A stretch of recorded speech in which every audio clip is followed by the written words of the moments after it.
Aujourd'hui, nous allons parler d'un film de 2022 intitulé Honor Society. Le film tourne autour d'une fille nommée Anna Rose, qui est une élève ambitieuse de terminale au lycée George H.W. Bush. Bien qu'elle ait beaucoup de photos de célébrités dans sa chambre, elle estime qu'elles sont insignifiantes et qu'elle n'a pas d'autre choix que de les admirer pour leur intégration dans la société. La seule chose authentique dans sa chambre est un livre intitulé The Handmaid's Tale. Il raconte l'histoire d'une femme piégée dans une société dominée par les hommes et qui n'a pas le contrôle de son destin. Honor vit avec ses parents, Janet et Marvin à l'école. Elle ne montre pas sa vraie nature aux autres. Honor n'a que 2 amis dans toute l'école, Talia et Emma, qui sont aussi les filles les plus populaires. Honor a un professeur appelé Monsieur Calvin, un musicien en herbe qui a un béguin inapproprié pour elle, et qui est aussi son conseiller d'orientation. Le seul désir de Honor est d'entrer dans une école prestigieuse et elle est prête à faire tout ce qu'il faut. Elle participe à divers programmes scolaires pour améliorer son dossier scolaire. Elle est capitaine de l'équipe de volley-ball et rédactrice en chef du journal de l'école. Elle a également créé une banque alimentaire pour les personnes économiquement défavorisées et un club de karaté à l'école, sans jamais laisser ses notes en pâtir. Elle a le béguin pour un garçon nommé Travis Bégin, mais n'a pas le temps pour une relation. Honor a élaboré un plan qui la mettra sur la voie de se rapprocher de son rêve d'étudier à Harvard. Outre le fait de feindre plusieurs intérêts, le plan d'Honor comprend l'obtention d'une lettre de recommandation de Monsieur Calvin puisqu'il a un meilleur ami, Howie Kaplan, qui étudie à Harvard. Cependant, lorsqu'elle s'adresse à Monsieur Calvin pour obtenir la lettre, elle apprend que 3 autres étudiants ont également demandé des recommandations. Monsieur Calvin ne pouvant écrire qu'une seule lettre de recommandation, Honor est en concurrence avec Travis Bégin, capitaine de l'équipe de cross dans son off-coach, commence Kennedy Park, étudiant en art dramatique dans Michael Lipnicki, l'intello maladroit mais brillant sur le plan scolaire. Résultat d'Honor pour les éliminer tous de la compétition.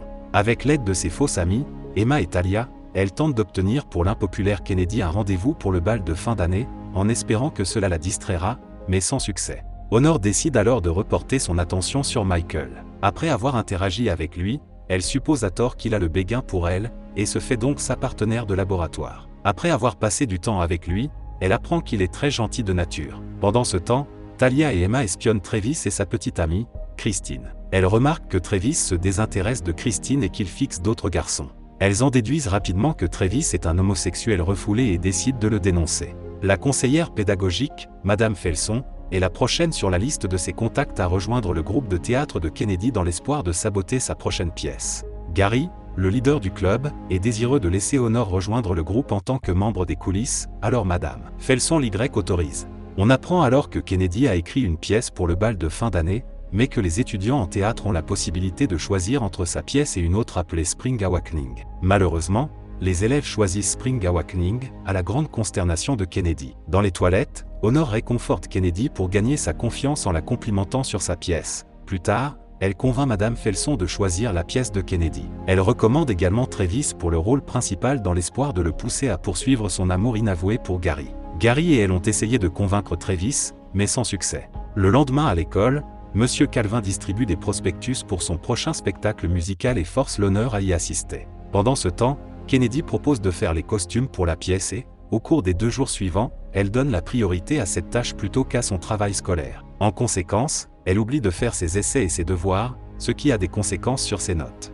Pendant ce temps, Travis finit par se présenter à la salle de théâtre pour accepter le rôle du duc. Un soir, Honor invite Michael chez elle pour une séance d'études. Elle tente de le distraire en s'habillant de façon légère et en flirtant sincèrement avec lui, mais il se contente de la faire rire. Michael finit par comprendre ce que fait Honor, il la charme par sa gentillesse et leur intérêt mutuel pour The Handmaid's Tale. Honor bientôt la mère. Janet lui apporte une collation et refuse de les laisser seuls. Honor suggère alors d'aller étudier chez Michael la prochaine fois, mais celui-ci refuse.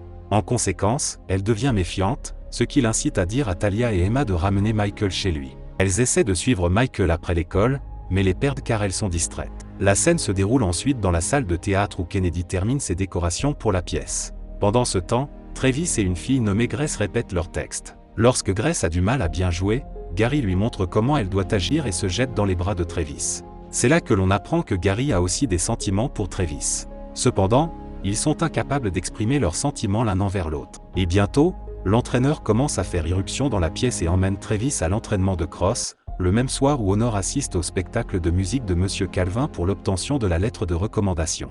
Après sa prestation, Honor donne au professeur pervers une boisson mélangée à de la drogue pour l'empêcher de la draguer, sans savoir qu'il la prend pour la bière et essaie de la draguer. Mais à cause de la drogue, il est fortement sédaté, ce qui le garde sous contrôle. Plus tard, il propose à Eleanor de la raccompagner chez elle, ce qu'elle refuse.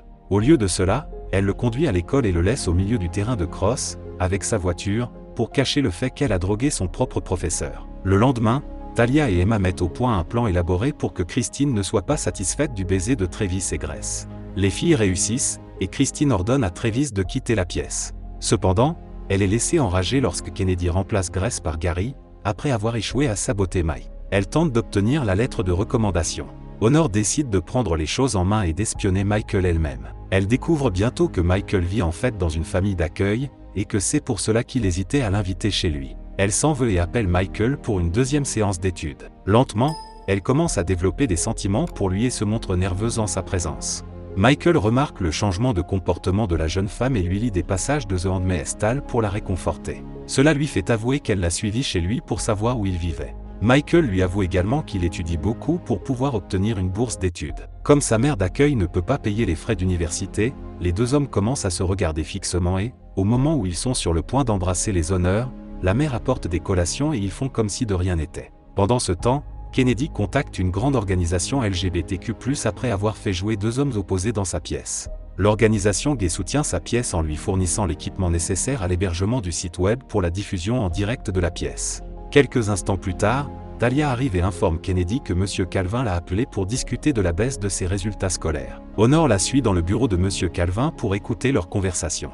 Mais Travis l'arrête pour lui dire que la pièce lui a appris à être lui-même et que son père n'accepterait peut-être pas qu'il soit gay. En entendant cela, l'honneur devient heureux et elle l'encourage à faire son coming out auprès de son père. Pendant ce temps, après sa conversation avec M. Calvin, Kennedy devient émotive et embrasse Honor lorsqu'elle tombe sur son extérieur. Honor se sent un peu coupable et se rend un peu responsable des mauvaises notes de Kennedy. Mais cette dernière la rassure et la prend dans ses bras. Elle dit que Honor a changé sa vie et qu'elle est devenue plus confiante. Et maintenant, elle a la chance de montrer son talent à tout le monde à l'école. Honor commence enfin à réaliser les vies qu'elle a touchées et commence à voir l'erreur de ses méthodes. Sur le chemin du retour, elle croise Michael, qui se promène seul dans un autre quartier de la ville, loin de sa famille d'accueil.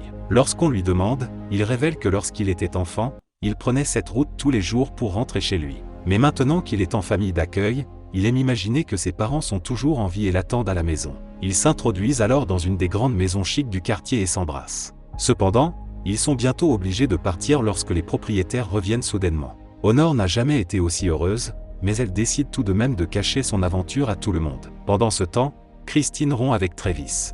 Elle pense qu'Honor est sa nouvelle petite amie, alors elle la confronte et commence à l'intimider. Cependant, l'honneur se défend et met Christine à terre. Bientôt, Travis se présente et annonce qu'il est gay, révélant qu'il est en couple avec Gary. Incapable de supporter la nouvelle, Christine s'enfuit et dénonce Travis à son père. Dans la scène suivante, Travis se précipite chez son père et tente de s'expliquer. Mais ce dernier lui révèle qu'il le sait depuis qu'il est en CM2.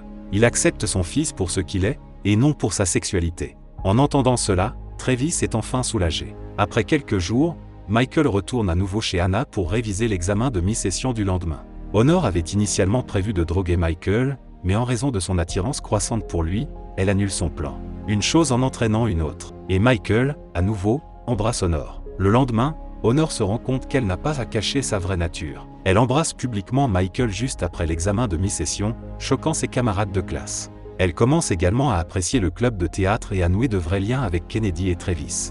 Pendant ce temps, Calvin continue à faire des avances sexuelles à Honor, allant même jusqu'à lui faire une proposition sexuelle en échange de la lettre de recommandation pour Harvard, mais Honor le repousse et laisse Michael gagner la recommandation.